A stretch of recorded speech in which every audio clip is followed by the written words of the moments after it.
नमस्कार दोस्तों, स्वागत है आपका अमित जी सेंटर में। दोस्तों मैं हूं अमित और आज के इस वीडियो में हम सॉल्व करने वाले हैं साइंस के प्रैक्टिस सेट को।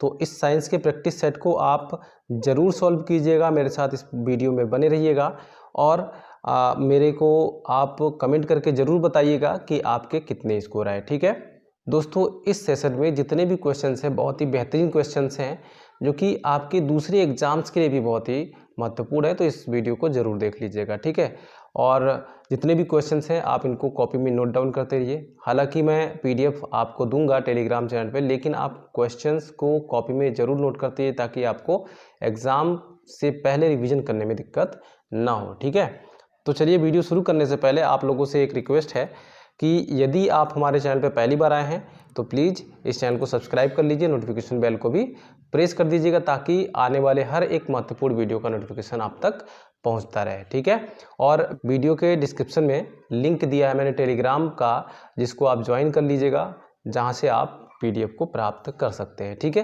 तो चलिए हम लोग शुरू करते हैं। आज का जो पहला प्रश्न है, सिलिका जेल क्या है? ठीक है, सिलिका जेल क्या है? ऑप्शन है आर्द्रता प्रदायक, सुखाने वाले पदार्थ, स्वादिष्ट भोजन, सुगंधित पदार्थ। ठीक है, तो सिलिका जेल आपने कई जगह देखा होगा, किसी ऐसे चीज़ में जो मॉइस्चर से ख़राब हो जाती है उसके अंदर इसको रखा जाता है। ठीक है, एक छोटी सी पोटली बना के और सिलिका जेल को भर दिया जाता है।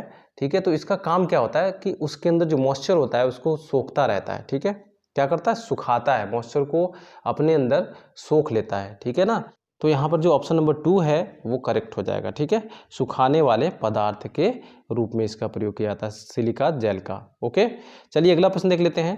अगला प्रश्न है, बुलेट प्रूफ पदार्थ बनाने के लिए निम्नलिखित में से कौन सा बहुलक प्रयोग होता है? ठीक है, ऑप्शन से polyethylene, polycarbonate, polyamide, polyvinyl chloride. ठीक है, तो बुलेट प्रूफ पदार्थ बनाने के लिए, बुलेट प्रूफ का मतलब होता है गोली जिसको ना छेद पाए उसको हम बोलते हैं बुलेट प्रूफ पदार्थ। ठीक है, तो ऐसे पदार्थों को बनाने के लिए किसका, कौन से बहुलक का प्रयोग करते हैं?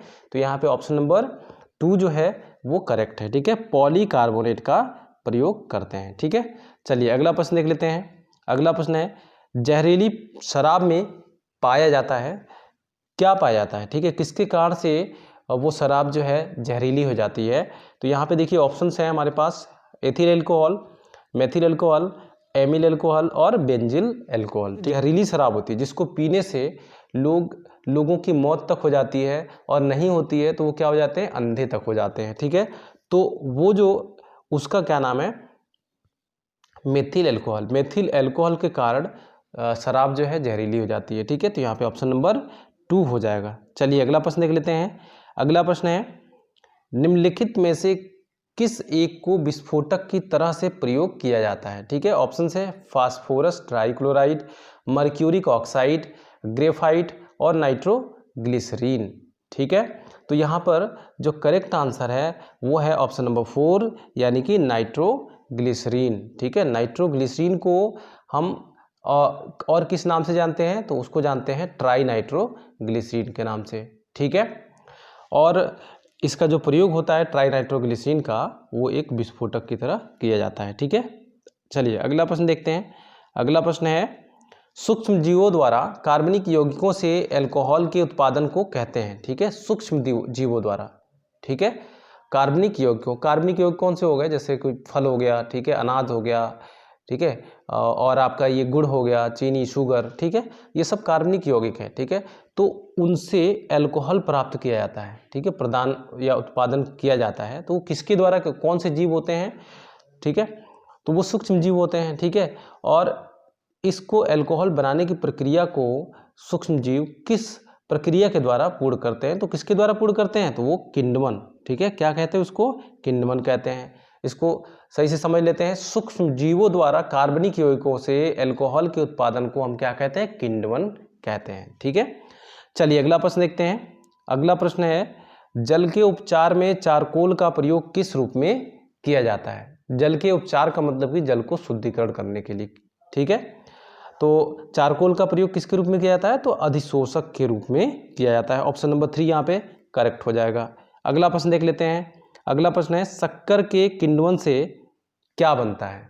अभी पिछले प्रश्न में मैंने इस पे डिस्कस किया था कि चाहे आपका शुगर हुआ, गुड़ हुआ, ठीक है, या कोई अनाज हुआ, जो कार्बनिक पदार्थ हुए ना ये, ठीक है, तो उनके किण्वन से क्या बनता है, तो उनके किण्वन से बनता है एथाइल एल्कोहल, ठीक है, क्या बनता है, इथाइल एल्कोहल बनता है, जिसको हम क्या कहते हैं सामान्य भाषा में शराब कहते हैं, ठीक है।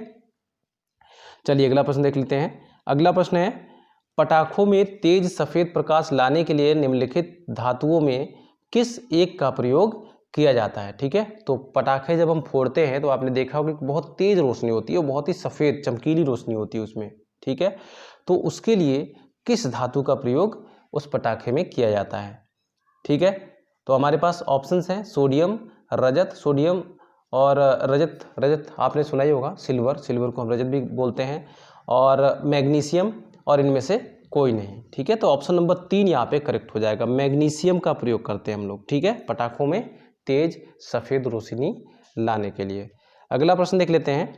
अगला प्रश्न है, एक सरल लोलक द्वारा 20 पूर्ण दोलन में लगा समय 10 सेकेंड है, तो इसकी आवृत्ति का मान क्या होगा, ठीक है। तो आवृत्ति देखिए यहाँ पे क्या हो रहा है, दोलन हो रहा है, ठीक है, तो दोलन में लगा टोटल समय जो है 10 सेकेंड है। लेकिन अगर हम जहाँ पे 1 सेकेंड की बात करते हैं कि 1 सेकेंड में कितना दोलन ये पूरा कर लिया होगा, ठीक है, या फिर कह सकते हैं कि एकांक समय में दोलनों की संख्या को हम क्या कहते हैं, आवृत्ति कहते हैं, ठीक है। तो चलिए हम यहाँ पे निकाल के देख लेते हैं।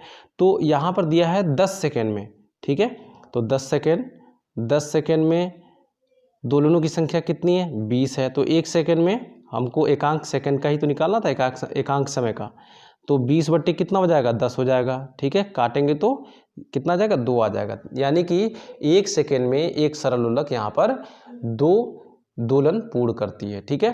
तो इसी को हम क्या कहते हैं, आवृत्ति कहते हैं, ठीक है, क्या कहते हैं, और आवृत्ति का मात्रक क्या होता है, हर्ट्ज होता है, जिसको HZ के द्वारा रिप्रेजेंट करते हैं, ठीक है। तो यहाँ पे ऑप्शन नंबर 1 जो है वो करेक्ट हो जाएगा, ऑप्शन नंबर 1 यहाँ पे करेक्ट है। अगला प्रश्न देखते हैं। अगला प्रश्न है फ्लेमिंग का दाएं हाथ का नियम किसके लिए कार्य करता है। ऑप्शन है ट्रांसफार्मर, जनरेटर, प्रतिरोध और मोटर, ठीक है। तो यहाँ पर जो करेक्ट आंसर होगा वो होगा आपका जनरेटर, ठीक है। अब देखिए यहाँ पे इसको याद करना थोड़ा सा मुश्किल हो जाता है, क्योंकि फ्लेमिंग ने 2 नियम दिए थे, एक दाएं हाथ का नियम और एक बाएं हाथ का नियम, ठीक है। इसमें हम क्या हो जाते हैं, कन्फ्यूज जाते हैं, लेकिन आपका ये कन्फ्यूजन मैं यहाँ पे दूर कर देता हूँ। देखिए जनरेटर जो है हम किससे स्टार्ट करते हैं, दाएं हाथ से स्टार्ट करते हैं, किससे, दाएं हाथ से स्टार्ट करते हैं। तो आपको कनेक्ट रखना है कि फ्लेमिंग का जो दाएं हाथ का नियम है वो किसके लिए, जनरेटर के लिए लागू होता है, ठीक है, वो जनरेटर के लिए है, ठीक है। और जो बाएं हाथ का नियम है वो किसके लिए है, बाकी बचा बायां हाथ, तो बायां हाथ किसके लिए है, मोटर के लिए, ठीक है, मोटर के लिए। और उसके बाद प्रतिरोध के लिए किसने नियम दिया था, ओम ने दिया था, ठीक है, ओम का जो नियम है वो प्रतिरोध के लिए है, ठीक है। बाकी यहाँ पे जो ट्रांसफार्मर है, ट्रांसफार्मर के लिए किसने दिया था, फैराडे ने नियम दिया था, जिसको हम बोलते हैं फैराडे का नियम, ठीक है। चलिए अगला प्रश्न देख लेते हैं। अगला प्रश्न है, 2 निकायों के बीच ऊष्मा के प्रवाह की दिशा निर्भर करती है, ठीक है। तो यहाँ पे दिया है 2 निकायों के बीच ऊष्मा के प्रवाह की दिशा निर्भर करती है, किस पर निर्भर करती है, तो अपने अपने तापमान पर, ठीक है। तो दोनों निकायों का जो तापमान होगा ऊपर नीचे होगा, ठीक है, एक का ज़्यादा होगा एक का कम होगा, तो जिसका ज़्यादा होगा वहाँ से जो ऊष्मा है कम तापमान वाले उस निकाय की तरफ जाने लग जाएगी, ठीक है, उधर प्रवाह होने लग जाएगा, ठीक है ना। तो यहाँ पे ऑप्शन नंबर 2 जो है वो करेक्ट है। अगला प्रश्न देख लेते हैं। अगला प्रश्न है, जल एक उत्कृष्ट विलायक है क्योंकि इसके अणु अत्यधिक ध्रुवी हैं, अध्रुवी हैं, उदासीन हैं, हल्के भार वाले हैं, ठीक है। तो जल एक उत्कृष्ट विलायक है, क्यों है, क्योंकि इसके जो अणु हैं क्या होते हैं, अत्यधिक ध्रुवीय होते हैं, क्योंकि अत्यधिक ध्रुवीय होने से क्या होता है, वो जल्दी किसी से रिएक्शन करते हैं, ठीक है, और अपने आप में घोल लेते हैं उसको, ठीक है। तो यहाँ पर अत्यधिक ध्रुवीय ऑप्शन करेक्ट हो जाएगा, ठीक है। चलिए अगला प्रश्न देखते हैं। अगला प्रश्न है, किसी तत्व के रासायनिक गुण निम्नलिखित में से कौन तय करता है, ठीक है।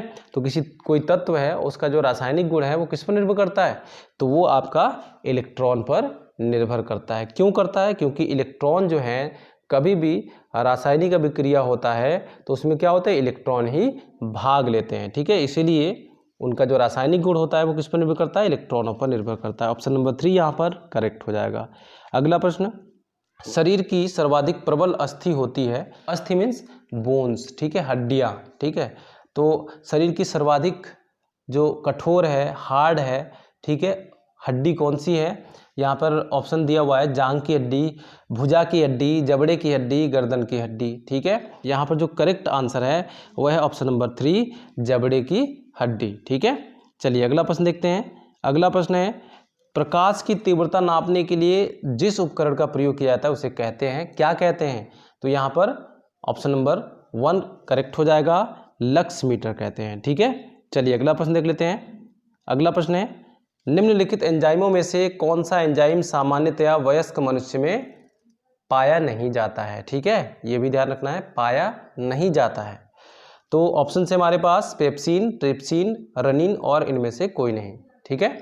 तो यहाँ पर जो सही आंसर है वो है ऑप्शन नंबर 3, ठीक है, रनिन। बाकी पेप्सिन है, ट्रिप्सिन है, ये वयस्क मनुष्यों में पाया जाता है। अगला प्रश्न देख लेते हैं। अगला प्रश्न है, लंग फिश किसके बीच की संयोजक कड़ी है, ठीक है। ऑप्शन है एम्फीबिया और मत्स्य, एम्फीबिया और पक्षियों, सरीसृप और पक्षियों, सरीसृप और स्तनधारियों के बीच, ठीक है। तो लंग फिश जो है एम्फीबिया और मत्स्य के बीच की कड़ी है, ठीक है। एम्फीबिया मतलब जो पानी में भी रह सके और कहाँ पर रह लें, पानी के अंदर और पानी के बाहर भी, दोनों जगह रह सके, ठीक है। और मत्स्य जो है केवल पानी के अंदर ही रहता है। तो इन दोनों के बीच की कड़ी कौन है? लंग फिश है, ठीक है। चलिए यहाँ पे ऑप्शन नंबर 1 करेक्ट कर लेते हैं। अगला प्रश्न देखते हैं। प्लाज्मा झिल्ली बनी होती है, ऑप्शन से कार्बोहाइड्रेट से, लिपिड से, प्रोटीन से, दोनों, दो विकल्प 2 और 3 दोनों सही हैं, ठीक है। तो यहाँ पर प्लाज्मा झिल्ली जो बनी होती है वो बनी होती है ऑप्शन नंबर 2 और 3, यानी कि लिपिड से और प्रोटीन से, ठीक है, लिपिड और प्रोटीन से बनी होती है। तो यहाँ पर ऑप्शन कौन सा सही हो जाएगा? ऑप्शन नंबर 4, यानी कि विकल्प 2, 3 दोनों ही विकल्प सही हैं यहाँ पे, ठीक है। लिपिड और प्रोटीन से प्लाज्मा झिल्ली बनी होती है। चलिए अगला प्रश्न देखते हैं। अगला प्रश्न है, निम्नलिखित में से कौन मानव शरीर की सबसे छोटी हड्डी है, ठीक है। सबसे छोटी हड्डी बताना है हमारे शरीर की, ठीक है ना। तो यहाँ पर ऑप्शन है फीमर, इंकस, स्टेपीज और मेलियस, ठीक है।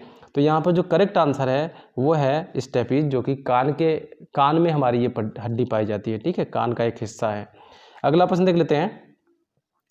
मानव शरीर में सबसे मजबूत मांसपेशियां कहाँ होते हैं, ठीक है। तो मांसपेशियां जो सबसे मजबूत है वो कहाँ होते हैं? हमारे पास ऑप्शन है गर्दन में, हाथों में, जबड़ों में, इनमें से कोई नहीं।